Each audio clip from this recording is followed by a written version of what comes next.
Last हमने क्या करा था, बांग्लादेश को आज़ाद कराया था, पाकिस्तान आर्मी ने सरेंडर करा था इंडियन आर्मी के सामने, ठीक है। उसके बाद क्या हुआ, बांग्लादेश ने कॉन्स्टिट्यूशन ड्राफ्ट करा, और ड्राफ्ट करने के बाद कुछ चीज़ें डिक्लेयर करी कि हम लोग इन पे भरोसा करते हैं, सेकुलरिज्म भरोसा करते हैं, इम्प्लीमेंट करेंगे वो बात की बात है, डेमोक्रेसी भरोसा करते हैं, इम्प्लीमेंट देखते हैं, और सोशलिज्म भरोसा करते हैं, ठीक है। तो ये 3 चीज़ें थी। लिखा बहुत अच्छा था, राइटिंग बहुत अच्छी थी। अब इम्प्लीमेंटेशन देखते हैं, ठीक है। तो सेकुलरिज्म का अगर मैं करंट डाटा बता दूं, सेकुलरिज्म क्या होता है, ऑल रिलीजन्स आर इक्वल ना। तो अगर आप करंट डाटा उठा के देख लो from the beginning of the Bangladesh, कि बाकी के जो अदर रिलीजन है, मुस्लिम मेजोरिटी कंट्री है, अदर रिलीजन है, उनकी पॉपुलेशन में इंक्रीमेंट हुआ है या डिक्रीमेंट हुआ है, ठीक है, पॉपुलेशन परसेंटेज में। तो सेकुलरिज्म वहाँ से पता चला। डेमोक्रेसी में अभी बता दूंगा कितनी बार इलेक्शन हुए, ठीक है। और सोशलिज्म, सोसाइटी का वहाँ डेवलपमेंट देख लो, क्या ही कहने, ठीक है। तो ये 3 चीज़ें। देन उसके बाद 1975 Sheikh Mujib amend the constitution to shift from parliamentary to presidential form of government. अब ऐसा पार्लियामेंट और प्रेसिडेंट में क्या डिफरेंट क्यों है दोनों, कि उसको पार्लियामेंट से प्रेसिडेंशियल फॉर्म ऑफ गवर्नमेंट में शिफ्ट करना पड़ा?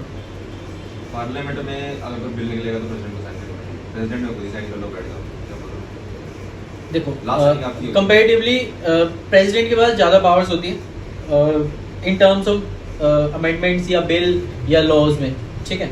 तो प्रेसिडेंट एक तरह से सोल ओनर है, जितने भी लॉज वगैरह बनते हैं, हाँ। उसके पास पावर ज़्यादा आ जाती है, तो उसको पार्लियामेंट की जरूरत नहीं है। कोई पार्लियामेंट में कौन कौन होते हैं, अपोजिशंस होते हैं। तो अगर उसकी खुद की पार्टी भी है ना, अगर उसकी खुद की पार्टी ने भी बिल पास कर दिया तो भी लॉ बन जाएगा, अपोजिशन की नीड नहीं है। इंडियन उसमें क्या है सिस्टम में, पार्लियामेंट्री सिस्टम में, अगर लोकसभा ने मनी बिल होता है, एक मनी बिल को राज्यसभा अमेंड नहीं कर सकती या उसको रजिस्ट नहीं कर सकती, रोक नहीं सकती, ठीक है। अगर लोकसभा में मेजोरिटी है और मनी बिल पास हो गया तो लॉ बन जाएगा, ठीक है। प्रेसिडेंट को साइन करना पड़ेगा। तो प्रेसिडेंट की पावर्स होती हैं, ठीक है। तो प्रेसिडेंट को पार्लियामेंट से कोई मतलब नहीं होता, ठीक है। तो प्रेसिडेंट एक तरह से डिक्टेटरशिप की तरफ जाने वाला ये रास्ता था, presidential form of government dictatorship वाला। अगर प्राइम मिनिस्टर की सारी पावर भी है और उसका प्रेसिडेंशियल जो हाँ साइन अथॉरिटी है वो आपके पास आ जाती है, वो आपके पास आ जाती है, ठीक है। तो अभी जो रशिया है और जो चाइना है और ये यूएस, यहाँ पे प्रेसिडेंशियल फॉर्म ऑफ गवर्नमेंट है, ठीक है। तो प्रेसिडेंट यहाँ पर बहुत ज़्यादा पावरफुल है, ठीक है। तो इस वजह से उसने इस बात को चूज़ किया कि प्रेसिडेंशियल फॉर्म ऑफ गवर्नमेंट में इसमें इम्प्लीमेंट कर देता हूँ। Next, abolish all the party except this party, Awami League. Awami League जो लड़ रही थी उस टाइम पे बांग्लादेश के लिए, इंडिपेंडेंट के लिए, ईस्ट पाकिस्तान के, तो उसकी खुद की पार्टी थी, तो उसने उसको छोड़ के बाकी सब पार्टी को एबॉलिश कर दिया, खत्म कर दिया। तो सिंगल पार्टी प्रेसिडेंशियल हो गया ना। चाइना वाले रास्ते पे चल रहा है ना ये, वन पार्टी सिस्टम। बस यही चाह रहे थे ये, कम्युनिस्ट बनना चाह रहे थे ये, ठीक है। Next, conflict and tension started. Presidentship उसने स्टार्ट कर दिया, पार्टीज एबॉलिश कर दी, कॉन्फ्लिक्ट स्टार्ट हो चुका है बिल्कुल। ही वॉज असैसिनेटेड, तो भाई साहब को मार दिया गया। सही है। अब सही किया नहीं किया वो उनके वो वहाँ के सिटीजन जानते हैं, लेकिन उनको असैसिनेट कर दिया गया अगस्त 1975 में, ठीक है। तो मतलब ऐसा था कि ना रहेगा बांस ना बजेगी बांसुरी। ये पाकिस्तान ने किया होगा, हो सकता है कि पाकिस्तान, अब पता नहीं पाकिस्तान ने किया, किसने किया, ठीक है। तो जिया और रहमान उसने क्या करा, पार्टी फॉर्म करी, बांग्लादेश नेशनल पार्टी, और मिलिट्री रूल उसने स्टार्ट कर दिया। मिलिट्री रूल स्टार्ट करने के बाद उसने पार्टी फॉर्म कर दी थी। ऐसा था इसको मारने का मिलिट्री रूल आया, मिलिट्री रूल के बाद उसने पार्टी स्टार्ट कर दी और इलेक्शन करवा दिए नाम के लिए। 1970 डेमोक्रेसी है ना, डेमोक्रेसी है, डेमोक्रेसी में कुछ भी हो सकता है, तो मिलिट्री रूल आ गया डेमोक्रेसी में। तो अभी इनका डेमोक्रेसी का ग्राफ देख रहे हैं हम कहाँ तक जाते हैं, ठीक है। मिलिट्री रूल स्टार्ट करा, पार्टी फॉर्म करी, इलेक्शन कराया, जीत गया, डेमोक्रेसी। पाकिस्तान और बांग्लादेश में जो डेमोक्रेसी है, भगवान ना करे वो कहीं पर हो, क्योंकि ऐसी डेमोक्रेसी भगवान ने बनाया और वो तार काट दिया, ठीक है। He was assassinated in another military uprising. अच्छा, ये भाई साहब कौन बने थे? जिया और रहमान। जिया और रहमान, इनको भी मार दिया गया, दोबारा मिलिट्री अपराइजिंग हुआ, ठीक है। मिलिट्री ने रिवोक करा, जिया और रहमान को असैसिनेट कर दिया। लेफ्टिनेंट जनरल HM इरशाद टुक ओवर अच्छा दोबारा, मतलब ये एक तरह से रिप्ले हो रहा है, बस इसमें नेम चेंज हो रहे हैं करेक्टर के, करेक्टर वही है प्रेसिडेंट, ठीक है। इससे पहले जियाउर रहमान मिलिट्री पर्सन था, आर्मी रूल करा, अपनी पार्टी बनाई, ठीक है, उसको असैसिनेट कर दिया, उसकी जगह कौन आया, लेफ्टिनेंट जनरल इरशाद। अच्छा पीपल, फिर ऐसा था लोग थक गए मिलिट्री रूल से, उन्होंने क्या स्टार्ट कर दिया, मूवमेंट फॉर, भाई हमें आपने भरोसा दिलाया है डेमोक्रेसी का, दे तो दो, कि ऐसी खेलने के लिए दिखा दिया कि ये रही बॉल, इससे खेलेंगे, बस खेल लीजिए। हाथ में तो दे दो बॉल को। अच्छा एक बात बताओ, तुम फुटबॉल खेलते हो, फुटबॉल टीम में हो अपनी, सर कह रहे हैं कि ये बहुत बढ़िया नाइकी की फुटबॉल आई है, ये ऐसी फुटबॉल नेशनल्स में यूज होती है, खेलने दे दो।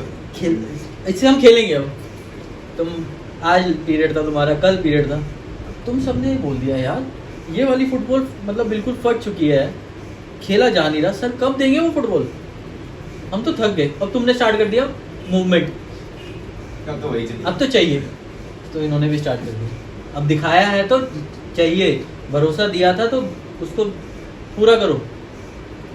अच्छा मिंशा elected as the president for 5 year, election दोबारा हो गए तो इसको 5 ईयर के लिए इलेक्ट हो गए, ठीक है। नेक्स्ट, यहाँ तक कहानी समझ में आ गई। अब 1990 में मास पब्लिक प्रोटेस्ट हुआ, तो नेक्स्ट जो हमारा टॉपिक है वो रहेगा मोनार्की एंड डेमोक्रेसी। नेपाल की बात करते हैं। नेपाल नेबरिंग कंट्री है और हिंदू कंट्री है, ठीक है, तो मोनार्की वहाँ पर स्टार्टिंग से थी। और नेपाल वॉज हिंदू किंगडम पहले, अब क्या है कॉन्स्टिट्यूशनल मोनार्की है। मॉडर्न टाइम में कॉन्स्टिट्यूशनल मोनार्की में कॉन्स्टिट्यूशन भी वर्क करता है और किंग भी है, मोनार्क भी है वहाँ पे, ठीक है।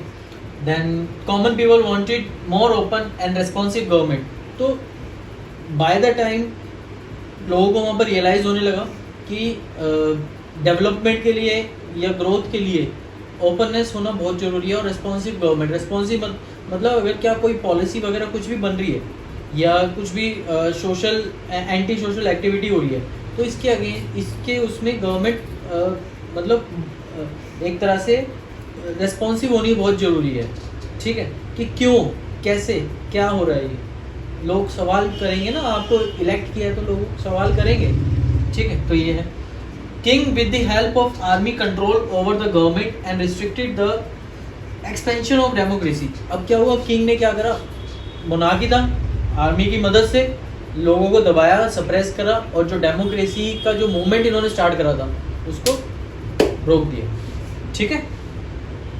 Restrict the expansion of democracy, ठीक। अब आगे देखते हैं। इन 1990 प्रो डेमोक्रेसी मूवमेंट स्टार्ट हुआ। अच्छा तुमने ये चीज़ देखी होगी, 1990 ईयर बहुत ज़्यादा इंपॉर्टेंट है। हाँ, 1992 ये इंपॉर्टेंट है, 3 साल दुनिया में ही ऑलमोस्ट हर जगह कुछ ना कुछ है ना, हर जगह कुछ ना कुछ हुआ है। तो कोशिश ये, 2021 में। हाँ कोशिश नहीं, 90s के जो ईयर है देखा जाए ना 90s के, तो कोशिश, क्योंकि ऐसा है कि अब एक सेंचुरी ख़त्म होने वाली है, तो हमारी जो आइडियोलॉजी है, जो हमारा जो भी सिस्टम वर्क कर रहा है उसमें इम्प्रूवमेंट लाना बहुत ज़रूरी है। और वर्ल्ड में कोल्ड वॉर के बाद सभी लोग डरे हुए हैं, तो सबको एक तरह से एक इनसिक्योरिटी है, उसकी वजह से एक प्रोटेक्टिव लेयर मांग रहे हैं, in terms of political, in terms of economic, in terms of social, ठीक है, इस वजह से। तो प्रो डेमोक्रेसी मूवमेंट है। King accepted the demand for the new democratic constitution, इसने एक्सेप्ट कर लिया। और माओइस्ट ने 1990 में क्या करा, successful in spreading their influence. Maoist एक आइडियोलॉजी होती है जो चाइना से स्टार्ट हुई थी, एक कम्युनिस्ट आइडियोलॉजी एक तरह से, ठीक है। और ये किस में believed in arm resurrection against the monarch and the ruling elite. तो माओइस्ट टोटली गवर्नमेंट पे रिलाई करते हैं, इनको मोनार्की सिस्टम नहीं चाहिए, ठीक है।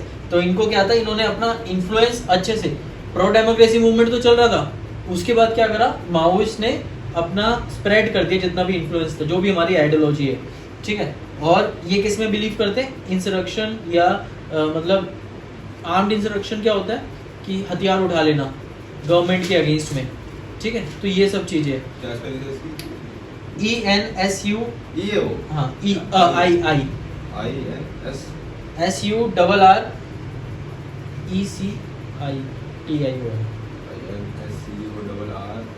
ठीक है। अब आगे क्या होता है, जब इन्होंने स्टार्ट करा तो कन्फ्लिक्ट हो गया between Maoist gorilla and armed forces of the king. अब किंग ने एक्सेप्ट भी कर लिया था डेमोक्रेसी कॉन्स्टिट्यूशन का, लेकिन माओइस्ट नहीं मान रहे थे, ठीक है। तो उसके बाद क्या हुआ, कन्फ्लिक्ट हो गया किसके बीच में, माओइस्ट और माओइस्ट गोरिल्लास क्यों बोला गया, गोरिल्ला एक वॉरफेयर होता है जो छुप के वॉर करने में स्पेशलाइजेशन होती है उनकी, ठीक है। 2002 में क्या हुआ, किंग ने क्या कर दिया, फिर अबॉलिश कर दी पार्लियामेंट, गवर्नमेंट को डिसमिस कर दिया और डेमोक्रेसी को लिमिटेड कर दिया, ठीक है। आगे समझ में, इतना सब कुछ कर दिया किंग ने। अब आगे चलते हैं, 2002 की बात है। 2006 में क्या हुआ, 2006 में massive country wide pro democratic protest हुए कि अब डेमोक्रेसी चाहिए ही चाहिए, क्योंकि इतना सब कुछ हो गया, गवर्नमेंट हटा दी, पार्लियामेंट अबॉलिश कर दी, डेमोक्रेसी लिमिटेड कर दी। ये इतना तब तक ऐसा थोड़ी ना कि एक दिन का प्रोसेस होता है, श्रीलंका में भी तो अभी चल ही रहा है ना ये, हाँ ये सब चीजें 4 साल का बिल्डअप है, ठीक है। फिर दोबारा बहुत ज्यादा ये पीक पे आ गई थी, हर कोई भी इंसिडेंट हो रहा है ना उसका एक पीक होता है, ठीक है। यहाँ पे अब पीक से वो डाउन में जाएगा या वो पॉजिटिव उसमें जाएगा, ठीक है। तो पीक आ चुका है और पीक से अब मोनार्की, ठीक है। पीक ये था ना कि वो अथॉरिटेरियन बन चुका है, यही पीक है मोनार्की का, है ना, वो तो ऐसे भी होता है ना, ठीक है। मतलब अब डेमोक्रेसी वो हटा ही रहा है, बिल्कुल लिमिट कर दी, ठीक है। तो प्रो डेमोक्रेसी प्रोटेस्ट हुए, victory for pro democracy forces and king was forced to destroy house of representative. House of representative क्या है यहाँ पे, पार्लियामेंट हटा दी थी ना इसने, ठीक है। नॉन वायलेंट मूवमेंट स्टार्ट हो गए थे, किसने स्टार्ट करे थे, 7 party alliance, the Maoist and social activist, ठीक है। Next, Maoist agree to suspend arm struggle, जो भी वो बंदूक के हथियार वगैरह लेके स्ट्रगल कर रहे थे उन्होंने एग्री कर लिया, चलो ठीक है हम भाई 2006 में अब उन्होंने खत्म करने की कोशिश करी। And want the constitution to include constitute, और वो क्या चाह रहे थे, कॉन्स्टिट्यूशन में इंक्लूड करे रेडिकल मतलब बिल्कुल एक एक्सट्रीम आइडियोलॉजी होनी चाहिए, किसके ऊपर, सोशल और इकोनॉमिक रिस्ट्रक्चरिंग, कि इसको रिस्ट्रक्चर करो अच्छे तरीके से, ठीक है। Next, all the parties in the SPA 7 party alliance not agree with this programme. Maoist के जो रेडिकल आइडियोलॉजी है उसके अगेंस्ट में थे कि भाई इतना एकदम से नहीं हो सकता है। Maoist and other political party suspicious मतलब इनको एक तरह से इंडियन गवर्नमेंट से भी डर लगा रहता है and its role in the future of Nepal, ठीक है, कि नेपाल का जो आगे फ्यूचर रहेगा कि इंडिया हो सकता है टेक ओवर ना कर ले रिजीम को, ठीक है। तो अभी वहाँ पर डेमोक्रेसी चल रही है, थोड़ी सी आइडियोलॉजी कॉन्फ्लिक्ट है माओइस्ट का, ठीक है। तो माओइस्ट हमेशा एक्सट्रीम सिचुएशन, मतलब उसको अभी चाहिए तुरंत रेडिकल, बिल्कुल ये उसमें हाइब्रिड सॉल्यूशन नहीं चाहिए, मिडिल पाथ नहीं चाहिए उसको, जो सोचा वो, जो मतलब वो चाहता है वो चाहिए, हाँ वो चाहिए, ठीक है। तो अभी थोड़ा सा रहता है, मतलब कि प्रोटेस्ट वगैरह होते रहते हैं थोड़े बहुत, लेकिन अभी डेमोक्रेसी है। नवीन जैसे नेपाल में जो वो है प्राइम मिनिस्टर है ना, हाँ, ethnic conflict in and democracy in Sri Lanka, ठीक है। तो क्या हुआ श्रीलंका में, आज़ाद हुआ 1948, साइलोन द ब्रिटिशर से ही इसको इंडिपेंडेंट हुआ था ये, ठीक है। इसमें एक एथनिक कॉन्फ्लिक्ट है, ऐसा था जो इंडियन तमिल थे ब्रिटिशर्स द्वारा तमिल से श्रीलंका ले गए थे Ceylon as a labourers, plantation workers, ठीक है। तो हुआ क्या, अब उनकी जो नेक्स्ट जनरेशन है अब वो वहीं पर रह रहे, तो उनके रूट्स वहीं के हो गए और वो भी वहाँ पर क्लेम कर रहे हैं। तो ऐसे कन्फ्लिक्ट स्टार्ट हो गया सिन्हाला कम्युनिटी और तमिल के बीच में, ठीक है। Forces dominated by Sinhala community, क्योंकि वो लोकल है ना, पहले से रह रहे हैं, तो एक तरह से उनकी फोर्स, ठीक है। सो नेक्स्ट क्या कह रहा है, Sinhala nationalist not ready to give concession to the Tamils because Sri Lanka belongs to Sinhala community. अब ऐसा ही तो बाहर से आए हुए, इनका जो मानना है, ओपिनियन है, बाहर से आए, हम इनको कंसेशंस क्यों दे, ये रह रहे हैं वो काफ़ी नहीं है क्या, तो इस वजह से कन्फ्लिक्ट ये है, ठीक है। अब Tamil concerns was neglected and led to militant Tamil nationalism. अब इनको नेग्लेक्ट किया गया, इनको जॉब्स नहीं दी गई, इनका एजुकेशन नहीं हो गया सही से, हेल्थ केयर अच्छा नहीं हुआ, तो एक तरह से नेग्लेक्टेड फील करा इन्होंने, तो इन्होंने स्टार्ट क्या कर दिया, मिलिटेंसी स्टार्ट कर दी। तमिल नेशनलिज्म, ठीक है। और उस मिलिटेंसी का नाम क्या था? Liberation Tigers of Tamil Eelam. Eelam होता है स्टेट, कि हमें एक सेपरेट स्टेट चाहिए, ठीक है। नेक्स्ट, अब हुआ क्या? LTT, fighting arm struggle with the army of Sri Lanka. Sri Lankan army से ही लड़ने लग गए। Fighting arm struggle with the army of Sri Lanka, Sri Lankan army से ही लड़ने लग गए हैं। टोपे कहाँ से आ रही? देखो ऐसा है, मिलिटेंसी के लिए पैसे की जरूरत नहीं होती है। पैसे मैं बताता हूँ ना, जो अपोजिशन होती है विद इन द कंट्री या आउटसाइड उस कंट्री के जो भी नेबरिंग कंट्री है, वहां से कहीं ना कहीं से आ जाता है। तो हो सकता है मे बी इंडियन तमिल जो है बिजनेसमैन, वो इनको सपोर्ट करते हो। सबका इंटरेस्ट होता है, पैसा बिजनेसमैन ही देता है, पॉलिटिशियंस के पास पैसा है। अगर कोई आईएस सीरिया में बम धमाके कर रही है या कुर्द के लिए लड़ रही है, कुछ भी कर रही है अफगान में, तो उनके पास पैसा आ रहा होगा अरब के किसी शेख से। ऐसा नहीं कि वो पैसे खुद छाप रहे, नहीं, बिजनेसमैन या इंडस्ट्रियलिस्ट ही पैसा लगाते क्योंकि उनके इंटरेस्ट में होता है वो। अगर ये चीज हो गई, इनको अलग सेपरेट स्टेट मिल गया, तो वही उसको रूल करेंगे। ये तो मिलिट्री बन जाएगी, ये तो ऐसा मिलिट्री हो जाएगी, सेपरेट स्टेट हो जाएगा, और वो उनके ऊपर रूल करेंगे। ब्यूरोक्रेट्स बन जाएंगे या पॉलिटिशियंस बन जाएंगे या कैपिटलिस्ट बन जाएंगे। उसको अपना बंदा उठा लेंगे, सब पैसे पे चलते हैं, ठीक है। और उन्होंने डिमांड क्या कर रहे थे? तमिल एलम और a separate country for Tamil of Sri Lanka. अच्छा, इस बीच क्या हुआ था? जब इनकी डिमांड वगैरह हटा दी गई थी 1990s में, हम आगे पढ़ेंगे, इन्होंने मालदीव पे हमला करना शुरू कर दिया था।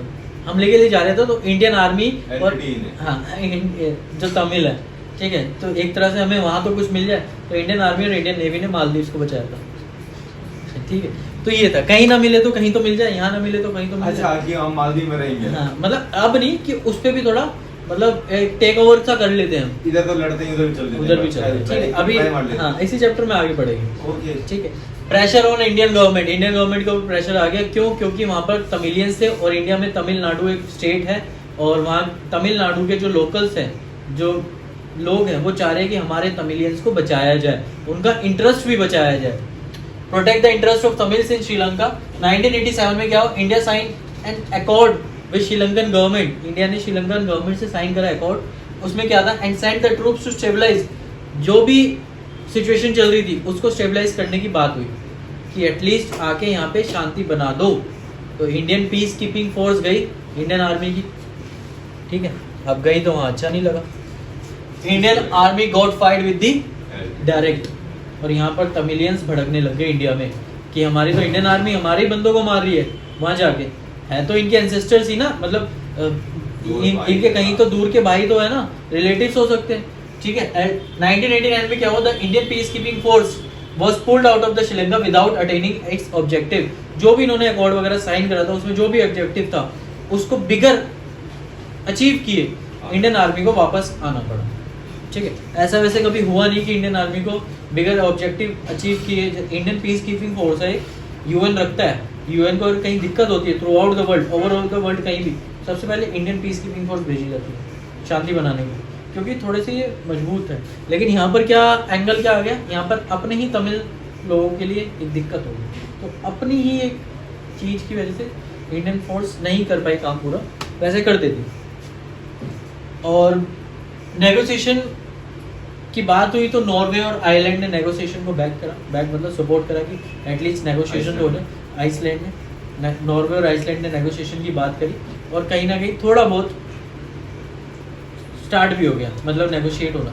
During the conflict considerable economic growth, conflict हो रहा था लेकिन इकोनॉमिक ग्रोथ भी हो रही थी। क्यों? क्योंकि सारा जो एडमिनिस्ट्रेशन था वो सिन्हालास के हाथ में था, ठीक है।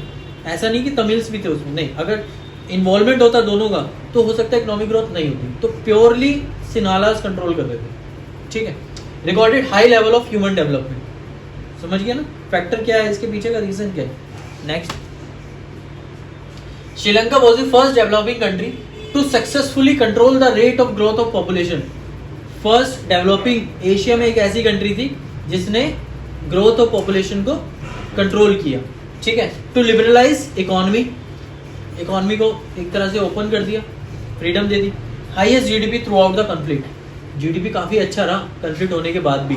इस वजह से तुम कह रहे थे ना कि श्रीलंकन क्रिकेट टीम कैसे इतने मैचेस खेल रही थी इस टाइम पे भी, वर्ल्ड कप भी इसी टाइम पे जीता था इन्होंने, ठीक है। तो maintain political system democracy in spite of conflict, तो ये सब इन्होंने मेंटेन करा हुआ था अच्छे से, कन्फ्लिक्ट होते, ठीक है। तो नेक्स्ट क्लास में हम लोग पढ़ेंगे इंडिया पाकिस्तान कन्फ्लिक्ट, इंडिया और पाकिस्तान के बीच में कन्फ्लिक्ट क्या है, ठीक है। आ गया समझ में? सो आज का लेक्चर यही एंड होता है। Thank you for watching my video, bye.